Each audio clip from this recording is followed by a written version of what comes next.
Hello everyone, my name is Preston Dennett, and welcome to a new episode of UFOs and the Paranormal. Today's episode I call 5 Really Weird Extraterrestrial Encounters. I think UFO encounters are, by their nature, very unusual. It shouldn't be this way. There are a lot of people having encounters. I think the only reason people are even skeptical is because there's been a very well orchestrated and well funded cover up and disinformation campaign by our own governments. It's such a shame because a lot of people are having these experiences. I've chosen 5 cases which are really unusual. That's the theme of today's collection. These are cases which have unique and high strangeness elements. Some I've actually never heard before. But these are cases from all over the world. I have a case from Canada, one from the US, one from Brazil, one from England, one from Denmark. So quite widespread geographically speaking. The earliest case took place in 1940, the latest in 1989, so over a long period of time as well. And yeah, each contain really unique elements that provide, I think, interesting insights into the nature of the phenomena. Every single one of these cases involves sightings, landings, face-to-face encounters with humanoids, and an onboard experience as well. There is one which is a little bit questionable in that regard, but the witness did have missing time, so I think it's quite likely he was taken on board, though he does not actually recall this. But still, super interesting, because these cases all have evidence of one form of another, physical evidence. So hopefully you'll find it interesting. Let's just get started. First case I want to talk about today, I call the case of Kathy Connolly. And huge thanks to Bob Tibbetts for providing his research on this case and pointing it out to me. It's a super fascinating, really unusual case. Also interesting because it took place quite some time ago, 1940. This took place in 1940 in Meriden, England. And it's a very complicated series of events. All of the cases in this collection are, but this one especially. And I think you'll find it quite interesting. I know I sure did.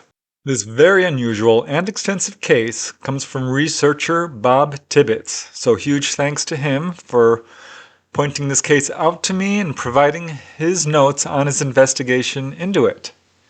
He did write about it in Q-Forg's Syntonic magazine many years ago, and later in one of the volumes of Haunted Skies. This is a single witness case. Again, the primary witness's name is Kathy Connolly, who was for many years a factory worker from Meriden, England. Bob Tibbetts first met Kathy at a UFO meeting, and she agreed to share her story with him, and he describes her as, quote, a genuine lady who firmly believed in what she had experienced.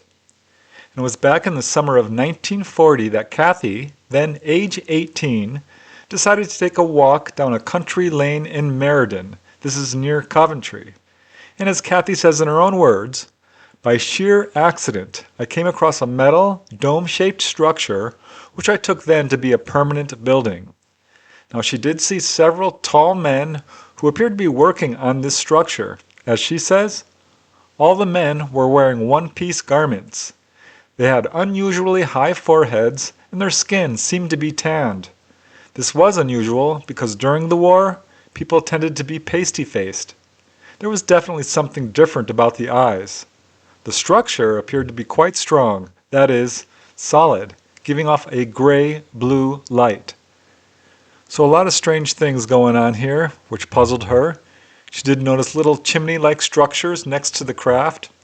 So as she's walking by, she did smile at one of the men, who, after a few moments, did smile back and then seemed to study her. She didn't think much of it at the time until she returned on her walk and found that this structure was gone. So this was confusing, but again, it was a brief encounter. She realized then that it must have been a craft of some kind, but little did she know this was just the beginning of what would be a very complicated series of events.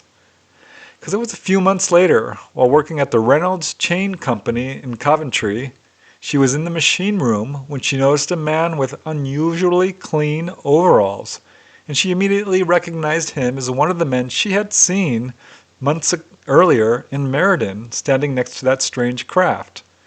And this is when a pretty weird conversation followed, because this man spoke to her and said, "Your war is upsetting my world."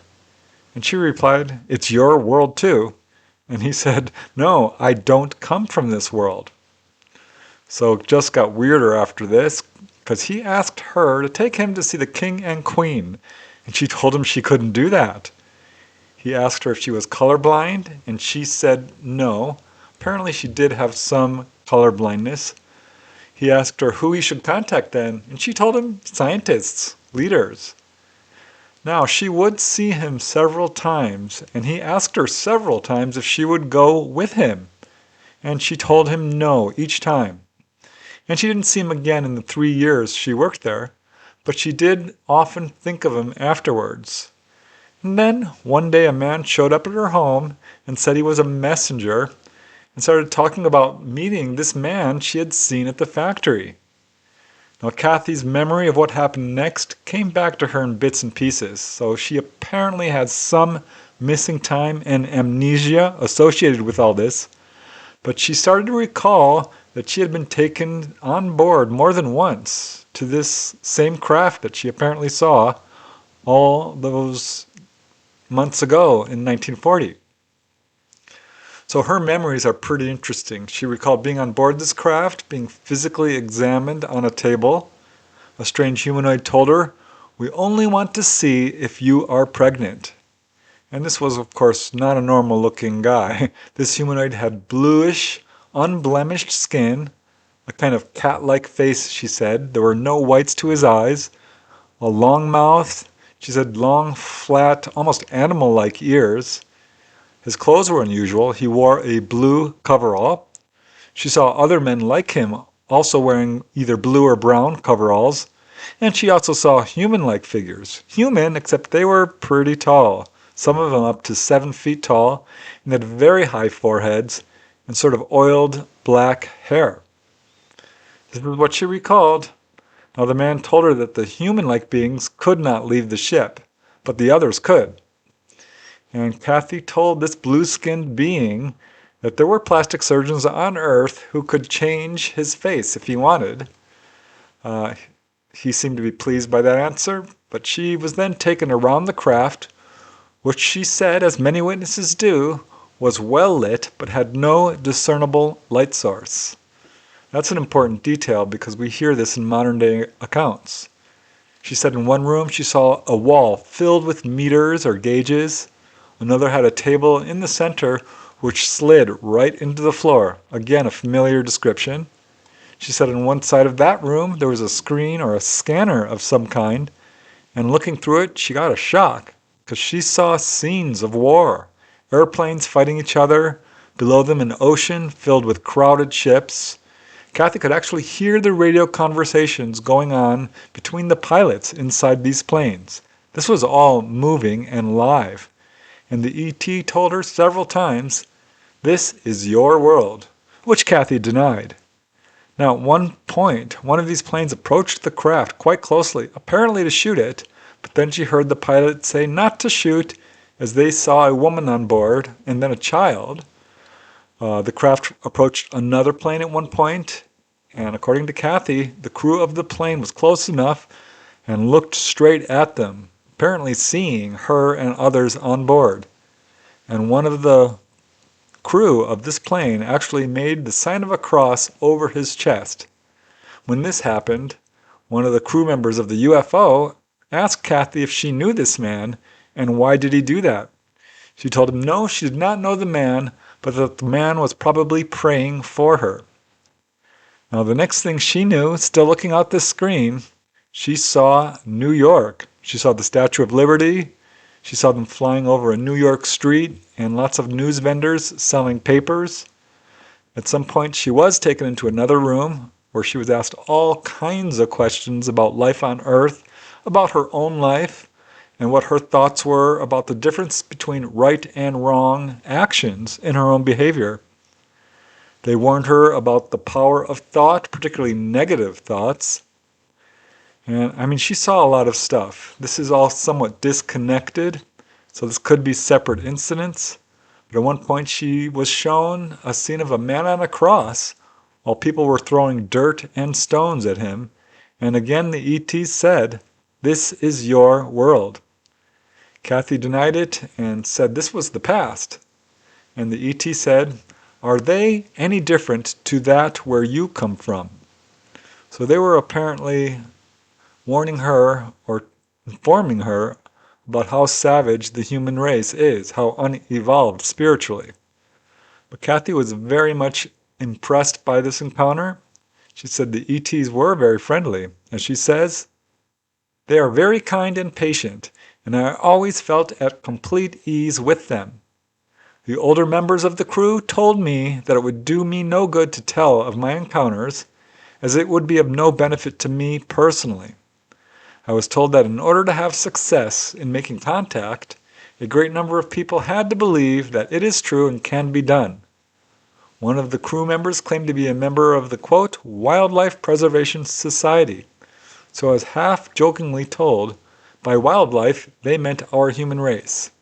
But they very much wanted to help mankind."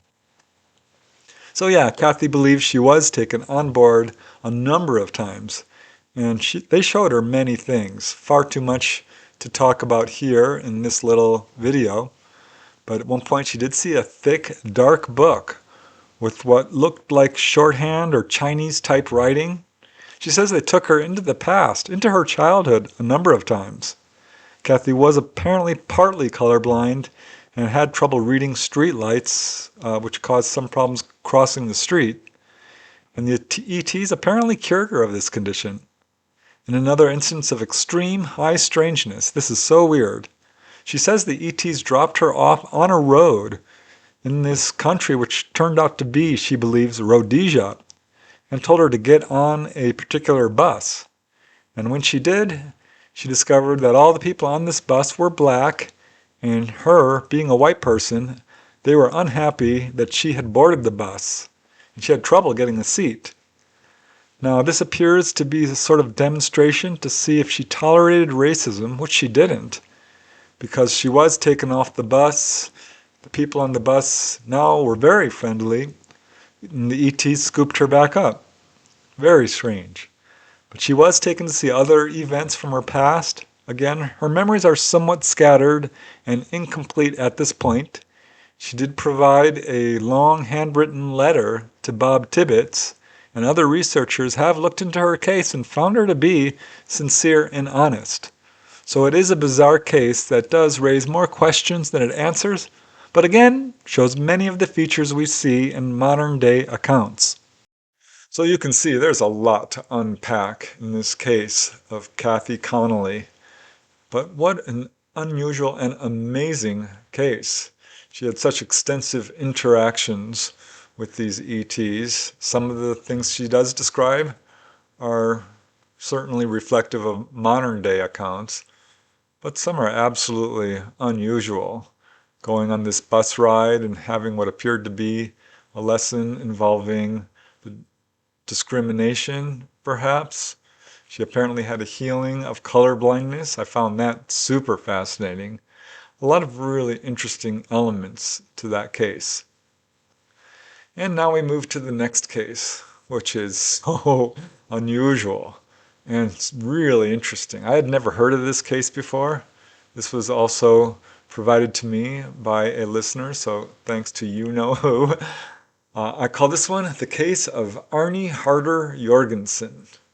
And this is a gentleman from Denmark who had a very, very interesting encounter with a landed UFO and humanoids, and missing time as well.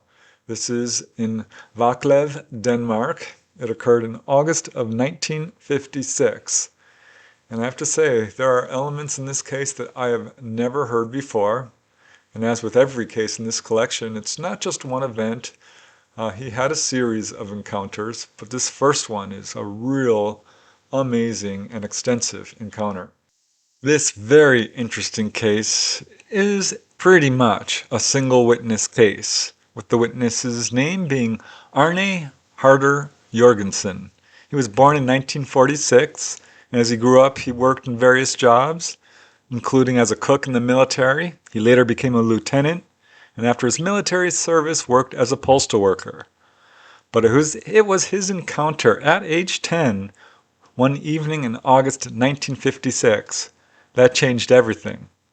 He was playing cowboys and Indians with some of the other kids in his hometown of Vaclav, Denmark, and all the kids had made their own little private hideout, and Arnie was in his, when he heard strange, foreign-sounding voices coming from the garden next door, where there were a bunch of berry bushes. He said the language sounded quite strange, kind of like Japanese or Korean. Appeared to be male voices. He could hear them laughing. So he was curious, and he crept forward. He had a little air pistol in his hand, which worked. This isn't exactly what we would call a toy gun.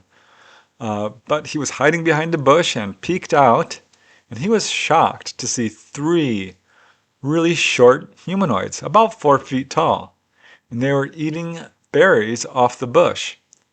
As he says, they had huge heads in relation to their bodies. I was then a head taller than them. The mouth was a small crack, 3 to 4 centimeters wide, with 2 small holes and a small bulge, with a small hole for the nose.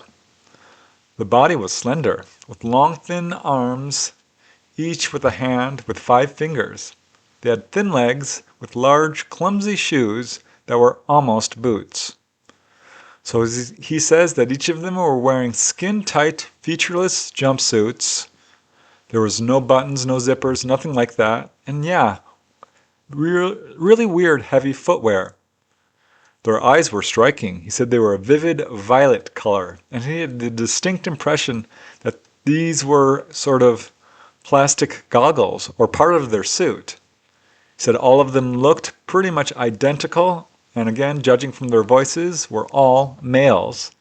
And he was also amazed to hear them apparently farting. And he could actually smell the stench of it, which he said was real bad, suffocating almost. Now, suddenly they turned and seemed to notice that Arnie was looking right at them.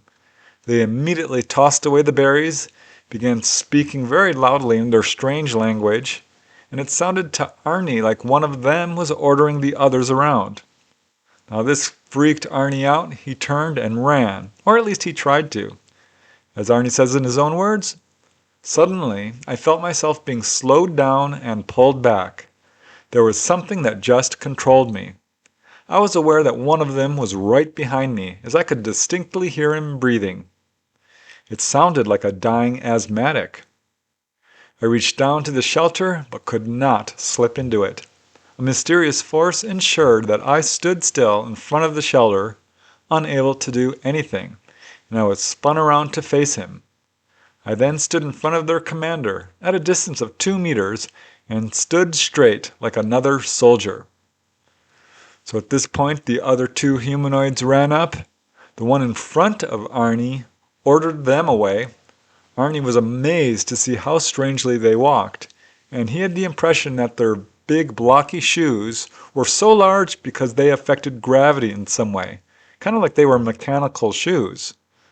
Now, the main ET in front of him began to examine Arnie up and down, and paid special attention to his little air pistol. Arnie had the distinct impression that this guy could see everything inside him, almost as if he was x-raying him, or even memorizing or photographing him. As Arnie says, "It all felt very strange, but I was calm and safe in his power." So, after a few moments, he's really not sure how long, the strange being just turned around and left. Arnie stood there in paralysis, and this is when he realized that all the normal sounds around him had gone completely silent. There was a lot of animals around there. He couldn't hear any of them. He couldn't hear any of the cats, the geese, the ducks, chickens and pigs, and other animals in the area. And he started shivering in the cold. Still, he couldn't move. Then suddenly he was amazed to see a silver metallic craft rise up from behind a nearby hill where there was a large gravel pit. This craft was moving at a 30-degree angle up into the sky. He said it wasn't very big, about 15 feet wide, maybe 6 feet high, But as it darted off, his paralysis immediately lifted, and he now realized it was twilight. So Arnie returned to the farmhouse where they had all been playing. All the other kids asked where had he been, so he was apparently missing. And Arnie was very forthright. He told them, "I was with 3 little gray Martians."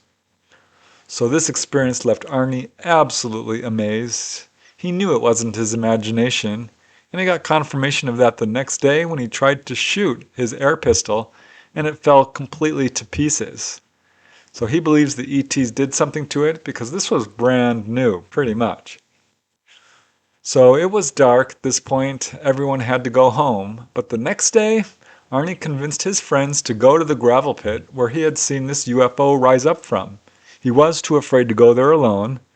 So they agreed, and when they got there, they found something very interesting. 4 equidistant holes in the ground, deep holes, about 2 feet deep, a half feet wide, and they were conical in shape, with the point being at the bottom. They were about 4 or 5 feet apart, and Arnie believes that they were caused by the landing feet from the craft. They also did find several lumps of soft black tar-like material. They did not save any of it, unfortunately. They did find some other things. They found that a flower stand from one of the neighbors had been moved and was now filled with berries, and not only that, other bits of sticks and things, which must have been done by the ETs, because nobody laid claim to doing it. And there was other bits of evidence. Arnie learned that 3 chickens were mysteriously missing from the neighbor's coop, which was totally secured. That should not be able to happen. Nobody could explain that. And that was pretty much the extent of it. Arnie never did see the ETs after that. However, 46 years later, in the summer of 1999, Arnie and a group of people were celebrating the opening of a new restaurant at Nygårdsvej 8 in the center of Kalundborg, Denmark.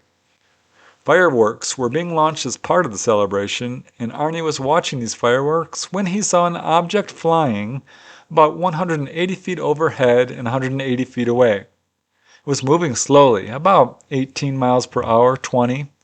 He said it was shiny metallic and appeared to be oval-shaped, about 30 feet long, and had a weird glowing orange-yellow section partway along its perimeter. Now, Arnie was only one of at least 100 witnesses, and in fact the sighting was published in the local newspaper, but later authorities said that the object was nothing more than a weather balloon, which Arnie calls, quote, a bad lie. Now that's just one sighting. It wasn't long after that he had another. 6 years later, August 2005, Arnie was attending a rock concert at the old stadium near Gisselor, Denmark. And part of this concert included a laser show. And it was during this laser show that something weird happened. As Arnie says, I suddenly felt like I was being watched, but I didn't immediately know by whom. None of the bystanders showed any interest in me that could make me feel watched, but I still felt it. Why, I do not know. Then I looked up into the sky and saw an orange and round object.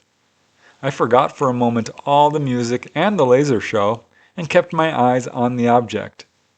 It was about 1 kilometer up and was the size of a penny held in an outstretched arm when seen from the ground. I shouted to the people closest to me that there was a flying saucer in the sky, but they couldn't hear me over the music, so they didn't respond. I fixed my gaze on the object. Suddenly it moved further down towards the square. I would estimate that it came down to a height of about 600 meters, which is about 1,800, 1,900 feet. Now, Arnie continues, seen from the ground, it was now the size of a 5 krone, which is a large coin, held in an outstretched arm. It was perfectly circular, but with a flat bottom. The orange light had a constant brightness across the disc and was a pleasant orange color. When it was furthest down, I had been watching it for approximately 10 seconds. Then it slowly rose up and finally it was out of my field of vision. So that's interesting. These two sightings, one which was apparently prompted by fireworks, the other by a laser show, quite a few cases like that. Now, it's entirely possible that this was the same ETs Arnie saw as a kid, because they did appear to be showing themselves intentionally. But of course, Arnie doesn't know for sure, and that turned out to be his last UFO experience. I think you'll agree that's a really compelling case. The fact that there were landing traces, other types of evidence in terms of the missing chickens and the berries and fruit and such being moved around in a way that nobody else claimed to be doing it. Apparently it was the ETs, but the description of the ETs as well, everything from their eyes down to their shoes, head to toe, really interesting, though in many ways probably are typical grays. But what an interesting case, especially with his little toy pistol. That also I found super fascinating. There's all these cases, I think, provide another piece of the puzzle to what's going on here. And that's a case that certainly deserves to be more well known, which is why I wanted to include it. So now we move on to the next case, which actually is pretty well known in Brazil. It's considered one of Brazil's best documented onboard experiences, so you may have heard of it. I'm not sure, but it's got some very fascinating, absolutely unique elements to it that I've never heard before. I call this one the case of Onelson Patero. That's, of course, the witness's name. This involves a series of encounters. One major event which took place on May 22nd, 1973, with a follow-up encounter 1 year later, April 26, 1974. This took place in the town of Catanduva in Brazil.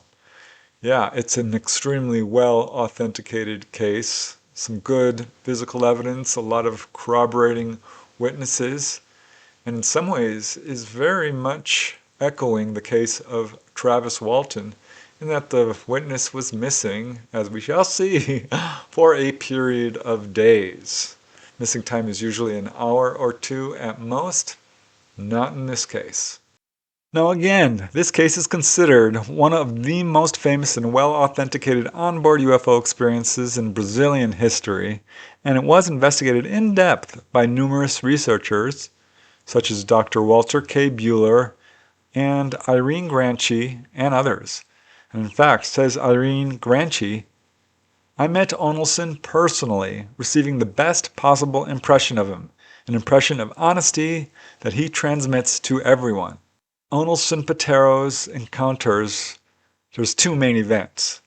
And the whole ordeal really began on May 22nd, 1973, when Onelson, who was then a 40-year-old salesman, was driving from Itahoba to his home in Catanduva. This is in Sao Paulo, Brazil, and he picked up a hitchhiker. It was around 11 p.m., again on May 22nd, 1973, when he came upon a car parked alongside the road, and there was this young blonde man standing there. So he got out to help, and he noticed that this young man had large, sunken blue eyes. He was wearing a dark suit, and according to Onelson, the man's eyes were really peculiar. They were abnormally large and seemed to stare right through him. He said this guy had an oval face, a small nose and mouth, broad shoulders, a muscular body. So pretty much a normal-looking guy. So he offered this man a ride. The man accepted the ride, introduced himself as Alex, and they talked for a while, with Alex asking most of the questions about Onelson's personal life. And this strange hitchhiker demonstrated an unusually good memory, because at the beginning of their conversation, Onelson had mentioned his specific address, and then an hour or so later, just before dropping Alex off, the man told Onelson, quote, one of these days I'm going to pay you a visit at your house, and then named the guy's address, repeating it exactly. Another weird thing, the location where Alex requested to be let out was remote. There was nothing around there. So Alex explained that he had a car that was, quote, not from here. Okay, so Olson left Alex and continued on his drive. It wasn't long after he had dropped this guy off that he saw what looked like the same car Alex had been standing next to when he picked him up, driving in the opposite direction. He didn't see the driver, so can't be sure. But at any rate, it was now 3 a.m., and Olson was on State Highway 321, the Washington Lewis Highway, near kilometer 7, and was just a few miles from his home. It was raining. Olson was listening to the radio when suddenly it was overcome by increasing static. And at the same time, his car, a Chevy Opala, began to lose power. And soon his car slowed to a crawl, and then a bright blue beam of light shone down into his car. It shone on the dashboard, on Olson himself, it shone on his briefcase, at which point he was shocked to see it looked almost as if his briefcase and parts of the car were transparent, kind of like x-rays. He did think momentarily that there might be a truck behind him, but no truck went by and the light was becoming brighter. In fact, he could start to feel a real strong heat. His car just went completely dead at this point. Headlights, radio, the entire electrical system. And the heat was getting suffocating. So he got out, and the heat was worse. And looking up, he saw an oval-shaped craft hovering about 60 feet up and 60 feet away. He thought briefly it might be a helicopter, but instantly discarded this thought as the object was clearly saucer-shaped. He said like two water basins placed end to end. It was about 30 feet wide, 20 feet high, and it was making a low, buzzing noise. And this beam of light coming from it was lighting up the area around him like daylight. And then he watched as a tube of some kind extended from the bottom of the object, and he thought, it's coming to get me. He tried to run, but felt rooted to the spot. Now looking behind him, he was shocked to see that the beam of light coming from the craft onto his car had turned his car transparent, like glass. At the same time, the heat from this beam felt like it was burning his skin. He finally managed to break free and run a short distance, because he knew this was a flying saucer at this point and really felt like they were trying to take him, but he still felt this strange force pulling on him. The car still looked totally transparent. He wondered if it was actually melting. He was mad because he had only a few car payments left before he paid off his car. That was his last thought, and he promptly fainted. An undetermined, but apparently short time later, two men, we now know to be Waldemiro Barroso Se and Celso Aparecido Pio, they were driving along this same road and came upon Olson's car. The headlights were on, the driver's door was open, Olson's briefcase and documents were scattered. Olson himself lay face down on the ground in a puddle of water. Now the men thought that he was dead. They thought there had been an accident or perhaps that he had been robbed and murdered. So they immediately raced to call the police. Officer Clovis Quiroz showed up and went to examine Olson, also thinking that he was looking at a corpse, and was shocked when the witness suddenly jumped up and began to fight the officer, shouting, "They're after me! They're after me!" So the officer informed him, "No, this is the police, you're okay." Other weird things. The briefcase was still locked, so apparently nobody had opened it, and yet all these documents were spread around. None were missing, and these included some checks, so some pretty valuable stuff there. Another strange thing is that Olson's torso, his chest and back, were dry. His pants were wet. This was raining at the time, so this was curious.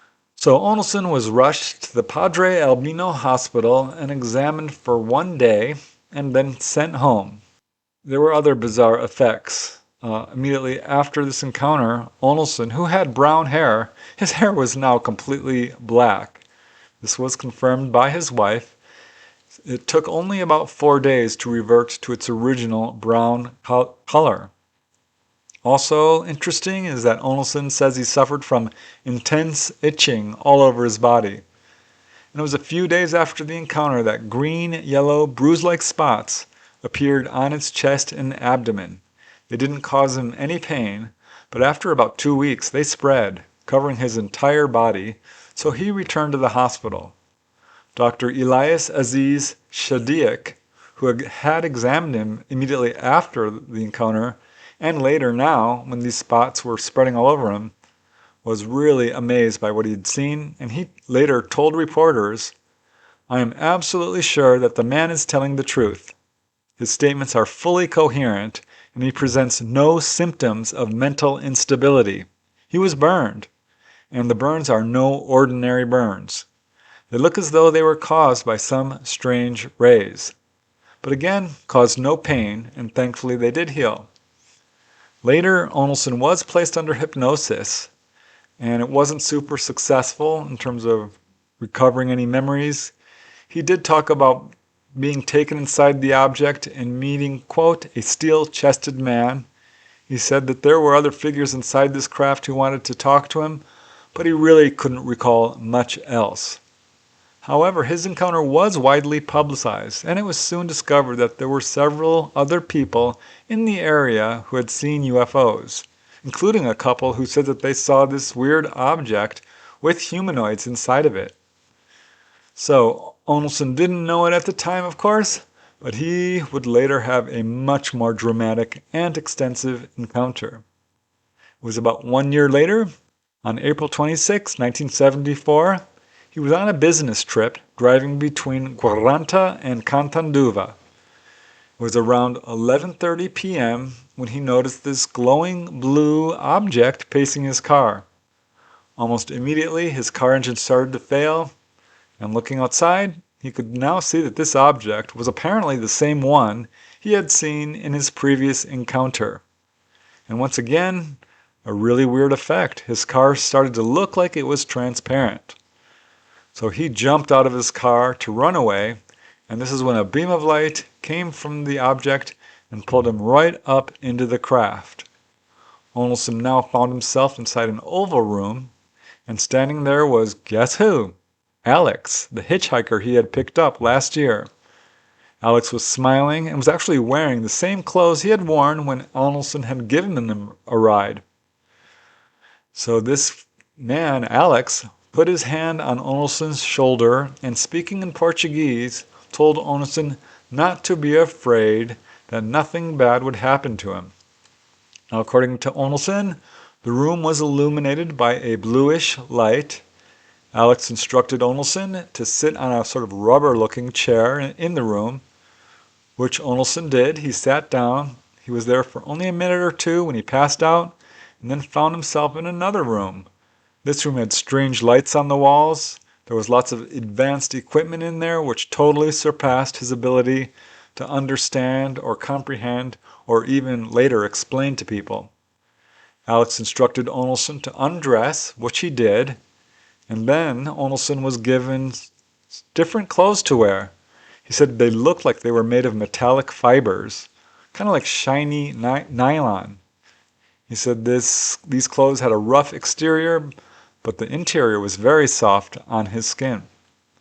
So he was then strapped into a chair of some kind. A helmet or visor of some kind was placed over his head. This caused him some shortness of breath for a moment, perhaps from fear. Hard to say. But once this helmet or visor was placed on his head, he started to see an unfamiliar scene, a valley, which kind of looked to him like it was a small town in Europe with tall, steep roofs and lots of churches. Onelson also saw an egg-shaped object emerging from the ground in this area, and along with it was this weird whitish cloud. And the ETs tried to explain to him that they were removing this dangerous substance from the earth. So what that is not known. Onelson says that he was then physically examined.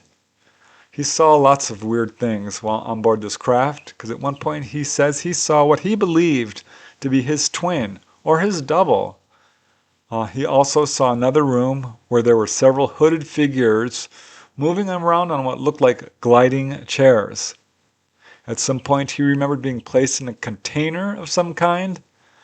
And finally, after an undetermined amount of all of this, he was released from the craft using the same beam of light which had taken him and was placed gently on the ground. So he watched the craft dart away, and that was it.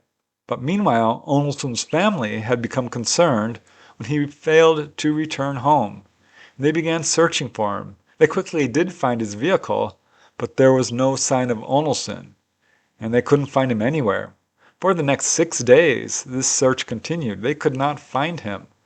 Finally, to their shock and confusion, Onelson called them, because he was found wandering and disoriented on a hill outside of the city of Colatina. This is in Espiritu Santo, which is about 745 miles from where he was taken. Onelson himself says he woke up with no idea that it was now May 2nd, almost a week after he had been taken. He does remember seeing this object dart away, but he was very confused, disoriented, had some trouble seeing. In fact, for a moment, he thought he was on another planet. But thankfully, there was some rain falling, which quickly brought him to full awareness. And looking around, he saw that it was night. He was on a steep hill that was very hard to get to.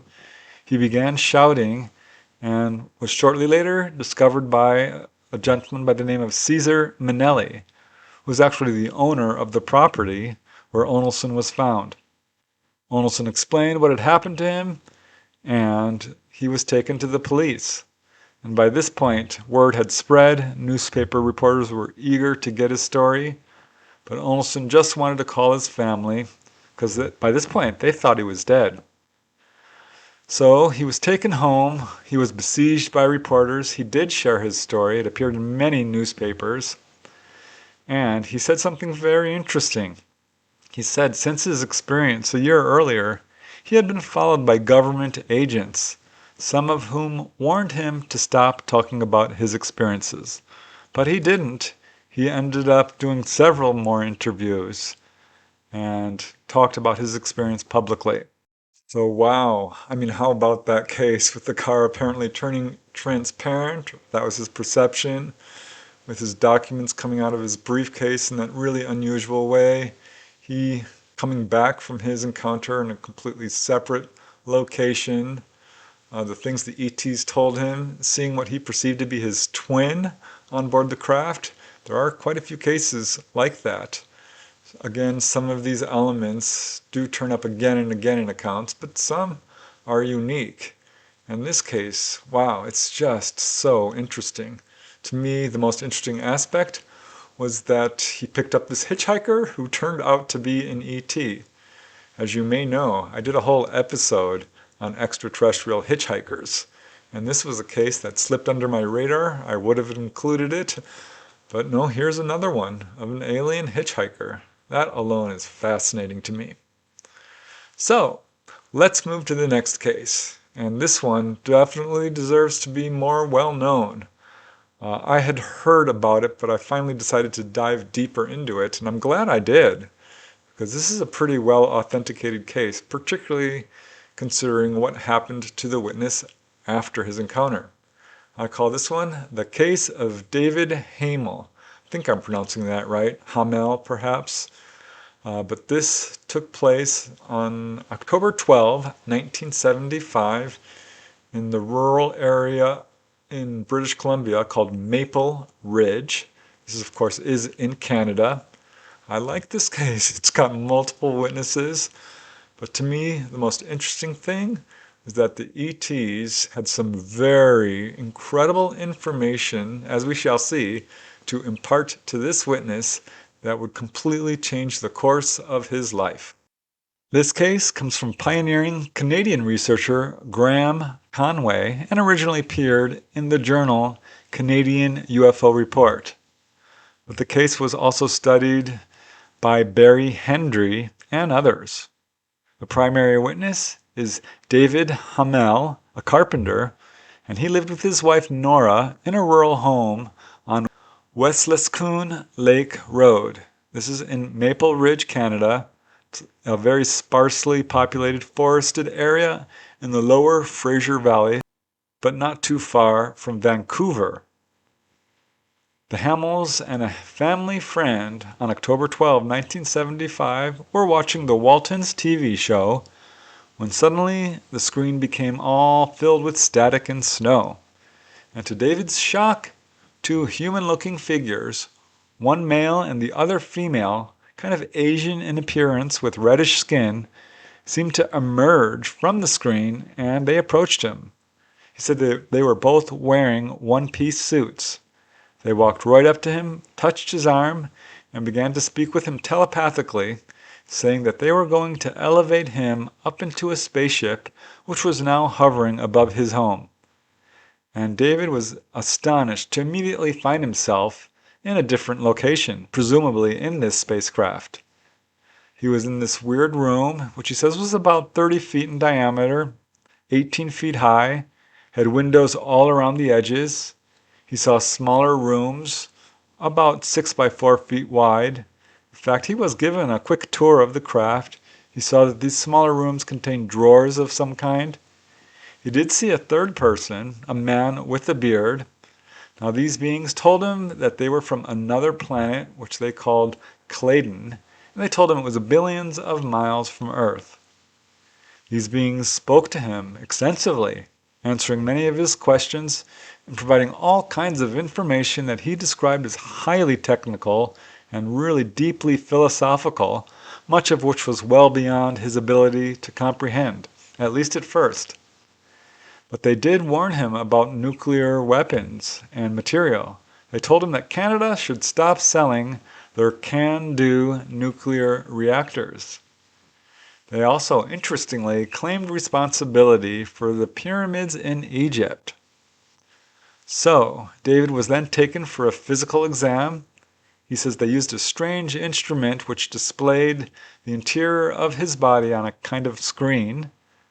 Next, he was taken to a kind of laboratory-type room where they explained how they are able to purify water for their craft. At one point, he asked them how they slept because he didn't see any beds. And they said they didn't need any beds as they were able to use a magnetic device which rendered their bodies weightless, and that they slept while just floating comfortably in the air. They also told him that they powered their craft with sort of a free energy perpetual motion device, and that they would in fact show him not only how it worked, but give him step-by-step instructions on how to build it himself. So David estimates that this entire experience lasted about 15 minutes before he was returned to his home. And it gets stranger because neither his wife Nora nor their friend apparently noticed anything. So there was some speculation among researchers about whether or not David was taken up into the craft astrally.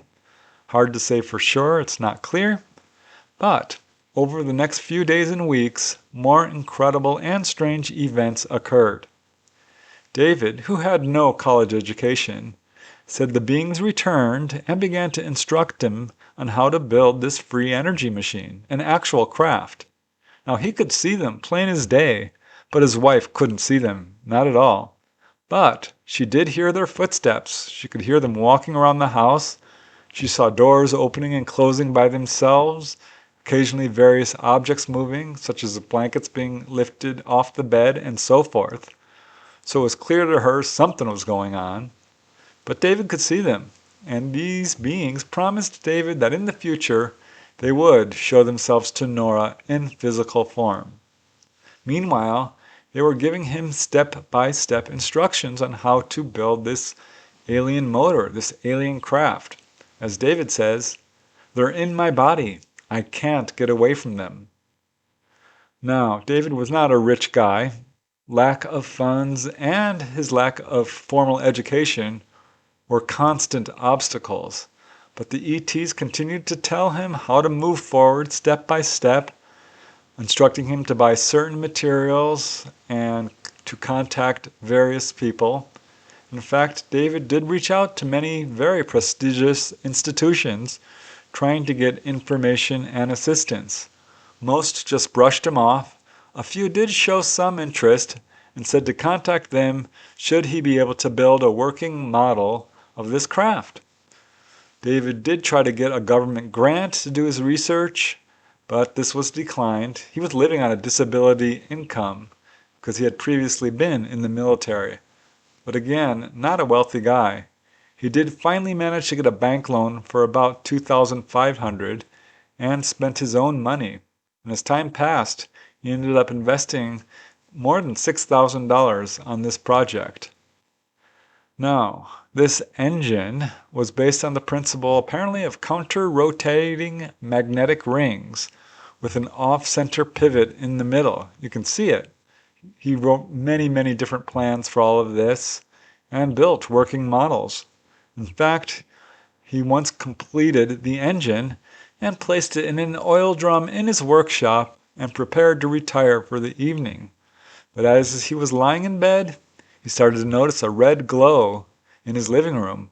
And jumping out of bed, running into the living room, he saw that his machine, which he kept in a barn, had caused the oil drum to become red hot. And minutes later, the machine exploded, hurtling metal fragments and the magnetic components right through the roof of his workshop. So disappointed, but not to be discouraged, David started over from the beginning. He ended up traveling to California to buy more magnets. He says he was led to certain bookstores to find information he needed to build his machine in certain books. He says sometimes he would receive information through a process of automatic writing. But yeah, he created all kinds of very detailed plans and apparently really did educate himself on free energy. David did have his retractors. Some engineers who examined his ideas said the machine would never work.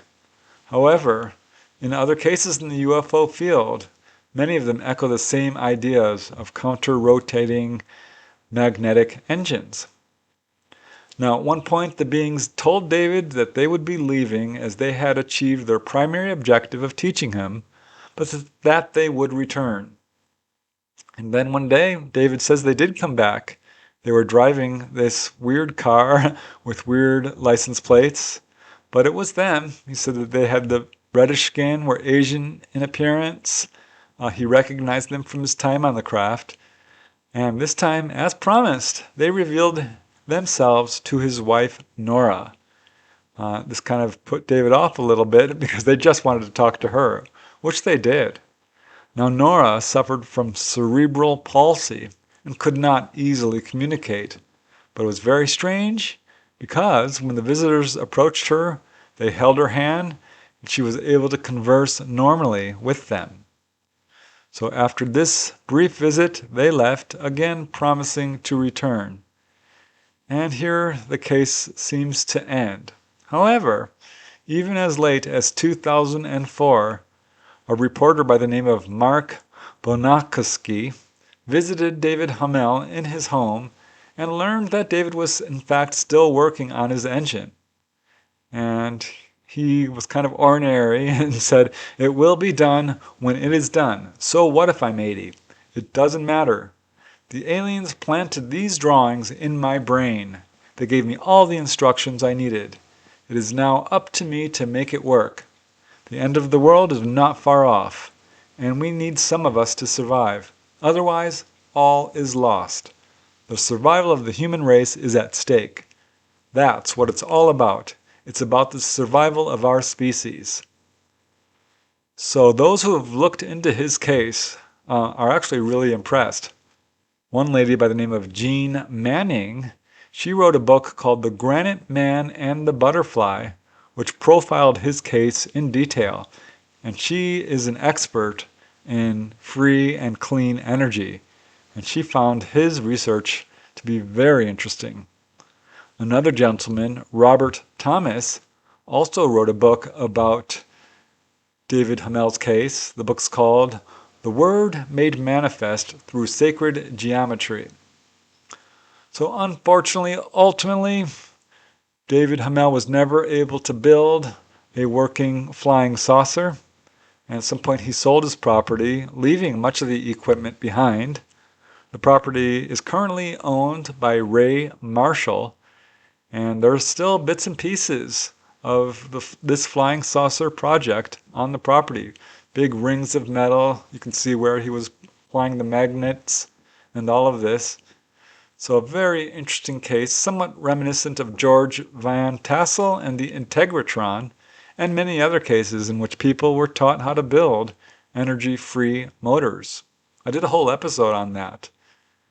So this case is pretty interesting in that regard. Such a shame that the witness in that case didn't get to complete his invention, this ET motor or ET craft. But such a fascinating case, because there are a lot of cases where ETs will take people down to the engine room and explain in detail how their craft are powered, how they fly, and will provide, in some cases, details on how the witness can build it themselves. One of my early episodes on this channel profiled cases like these, and I think I mentioned this one very briefly in passing, but I didn't have all the information I found for this particular segment. And yeah, I mean, this is an undeniable case. There's 2 books written about it, and it's clear that this is an absolutely valid case, given that there are several outside witnesses, and that this gentleman did in fact make some very interesting discoveries on how these craft are apparently powered. So I think it's a case that definitely should be more well known and super interesting, and just really fits the profile of what we see in so many different cases. All right, moving on to the last and final case of this collection. This is another very little known case, but has some really interesting and unique elements to it. I've never heard, this one of the episodes in this case before. It's just interesting. I call this one the case of Elizabeth Hess. This occurred in November of 1989 in Manhattan, New York. So this is, downtown, very urban area where this lady had her encounter. So some really interesting described ETs, but it's what they did that to me is the most fascinating. This case first appeared in the winter 1991 issue of UFO Universe magazine, published by Timothy Green Beckley, and was investigated by Mark Landers and Jeanette Thompson of the Long Island UFO Network. The main witness, again, is Elizabeth Hess. This is a pseudonym. She was born in 1954, and it was 1 year around Christmas time, 1967, 1968, Elizabeth, who was then 13 or 14, and her mother decided to go to a drugstore in Queens, New York to pick up a few items. It was around 7:15 p.m. when they went, but the next thing they both knew, they were standing in front of the store. It was now closed, and looking at the time, they saw it was 11:15 p.m. So they were missing like 4 hours. They did not know what to make of this, especially back then. But soon more answers would be forthcoming, because it was many years later, in November of 1989, Elizabeth, now 35, went to bed around 2 or 3 a.m. in her second-story apartment on West 37th Street in Manhattan, New York. Very densely populated area. Her husband slept in a separate bedroom, and Elizabeth had just started to fall asleep when suddenly the room filled with a brilliant light. And opening her eyes, she was shocked to see 3 or 4 short humanoids walk right through the wall of her bedroom and stand by her bed. The beings, she said, were about 5 feet tall, bald, with larger than normal heads, but not super huge. Their skin, she said, was a dark, kind of blue-gray-black color. They had very large dark eyes with no visible pupils, wide, flat noses, a wide mouth. She said they had very thick necks. Also, their arms and legs were quite thick. They had very large hands with fat fingers, thick nails, They wore white coats, kind of like trench coats, which went all the way down to the floor, though she did notice that they were barefoot. And they began to speak to her telepathically. They told Elizabeth to rise out of bed and come with them. Now Elizabeth, who was sleeping without any clothes on, asked them if she could get dressed. The ETs seemed to be somewhat annoyed at this, but they did allow her to quickly get dressed. She put on jeans and a ski jacket, and then walked barefoot with them downstairs and onto the street. And boy, this gets weird, because on the street she was astonished to see about 30 or 40 other people, mostly women, all about her age. And they were all walking in kind of a trance right down the middle of West 37th Street, heading towards the river. She noticed that nobody else seemed to be paying any attention to each other or to her, and she was aware, but she said it was as if a force was drawing her towards a building by the river. She didn't resist and just walked along with this crowd of people. She was amazed to see that there was no street traffic, nor were there any pedestrians other than those who were with her. The whole environment was eerily silent. This is just about impossible to imagine in this crowded street in New York City. At any rate, a short time later they reached the river, and Elizabeth was amazed to see 3 classic flying saucers hovering there, complete with bright lights. She also saw a tall, thin creature with no hair, big black almond-shaped eyes, no visible nose, a sort of pointed chin, and a tiny mouth which never moved, what we would call a gray. Elizabeth thought she was female. She said this tall gray had a very skinny body, long arms and fingers, and was wearing a long flowing black robe with a hood.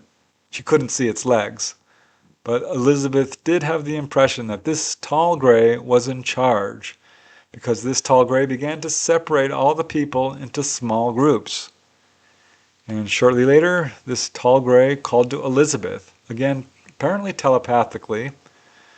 Elizabeth walked over and saw that this tall gray was standing near a table with a few different types of glasses and pitchers of water on it.